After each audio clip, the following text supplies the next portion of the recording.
Try needling therapy. இப்போ ஒரு இடுப்புல டைட்னஸ் இருக்கு, காலில் டைட்னஸ் இருக்கு, காலை பிடிச்சி இழுக்குது. இந்த கம்ப்ளைண்ட் இன்னைக்கு நிறைய பேர் சொல்றாங்க.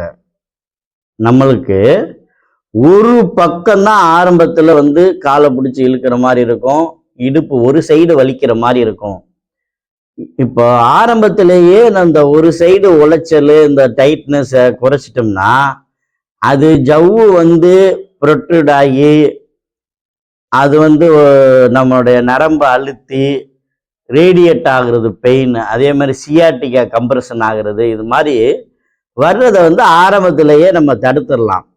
நிறைய பேர் என்ன பண்றீங்க அப்படின்னா, அந்த கம்ப்ளைண்ட்டை அதிகமாகிற எப்போ உங்களால் உட்கார்ந்து எந்திரிக்க முடியல, படுத்துட்டு எந்திரிக்க முடியல, காலை பிடிச்சி இழுக்குது, நடக்கவே முடியலை, அப்போ பிடிச்சிக்கிட்டு உட்காந்துடுறோம். அது மாதிரி ஸ்டேஜில் தான் ஒரு ட்ரீட்மெண்ட் எடுக்கணுன்ற எண்ணமே வருது உங்களுக்கு.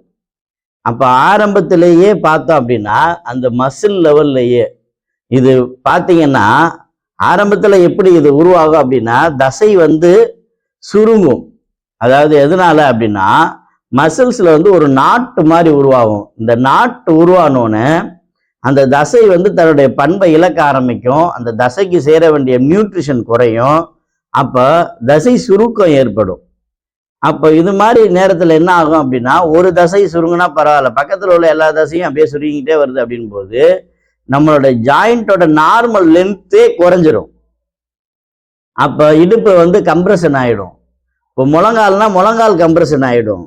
அப்போ முழங்கால் ஜாயிண்ட்ல உள்ள ஸ்பேஸ் குறைஞ்சிரும், இடுப்புல உள்ள ஸ்பேஸ் குறைஞ்சிரும். அப்போ என்ன ஆகும் அப்படின்னா, அதிகமான அழுத்தத்தின் காரணமாக ஜவ்வு பிதுங்கி வெளியில வரும். முழங்காலில் என்ன ஆகும், ஜவ்வு தேய்மானமாகி உங்களுக்கு நடக்க முடியாத நிலைமைக்கு போகலாம். அப்போ அது மாதிரி இருக்கும்போது நம்ம ஆரம்பத்திலேயே என்ன பண்ணணும், இது மாதிரி நம்ம ட்ரீட்மெண்ட் முறைப்படி எடுத்துட்டோம் அப்படின்னா இந்த பிரச்சனையை அருமையாக சரி பண்ணலாம். இப்போ நம்ம ட்ரை நீடிலிங் தெரபி இது மாதிரி பிரச்சனைக்கு கொடுக்கும்போது அந்த நீடில் பண்ணும்போது என்ன ஆகும்னா, அந்த மசில்ஸில் உள்ள நாட்டை போய் ரிலீஸ் பண்ணிட்டு வந்துடும் அந்த நீடில்.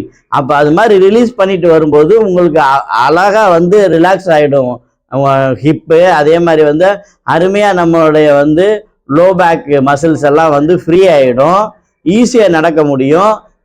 பிற்காலத்தில் அந்த பிரச்சனை அதிகமாகி 2 பக்கம் இடுப்பு வழியாக மாறுறது, 2 பக்கம் கால் வழியாக மாறுறது, மூட்டு தேய்மானம் ஏற்படுறது, இது மாதிரி பிரச்சனைகளை ஆரம்ப கட்டத்திலேயே தடை செய்ய முடியும். உங்களுக்காக இயன்முறை மருத்துவர் doctor M Kamaraj, AK physiotherapy clinic, Ilayangudi.